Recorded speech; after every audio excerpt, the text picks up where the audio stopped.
ও চাচা ভাই জোয়ান বেড়া থেকে একাই ভিড়ি যাচ্ছেন কি ব্যাপার? কোশ না বাউলা কথা কে কি আছে আর চাচা? দুঃখের কথা আসবা কোচি আসবে না কি করবো আমি একাইলি রাউছি না ফেরে তো দেখি দিন বাবা কয় তাই বেটা বলি। তখন দেখনি ওটি বসে আসলো তো আবার বসতে চা পায় আড্ডা দাও দেখি দিন যাই কই দিন কি কয়। আচ্ছা যাও যিনি কি করে দেখি দিনি চলো কারে তো বাপ ওটি খাটে মরুছে আত্মীয় এটি হলো চা পায় আড্ডা দাওছো।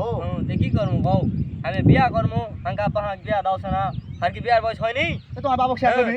আর বাবা কমু কে আমি সেটা বুঝে না আর বাপকে বুঝে না আর বাপকে পাগলা বুঝে না হাঙ্কা আব্বা বিয়া করেনি হ্যাঁ হাঙ্কা আব্বা ওটি একাই কাম করে মরু গটি আমি বলে পারবো না যাওয়া যাই হোক বিয়া শাদি করবিন তো কামাই করা লাগবে না। হোক আমি কাজ তো করমুই বিয়া না দিলে ওদাটা করমু বিয়া দিলেই করমু তোমরা না কবিন কলেই তো হয়ে যায় আমার বিয়াটা হোক তুমি যেহেতু কইলিনি বিয়ার কথা তাহলে তোমার বাবুকে যাই কই আর প্রস্তাব দিয়ে দিনি কি কয়। দাও সমস্যা কি দাও আমি আসি আমি রাজি সমস্যা নাই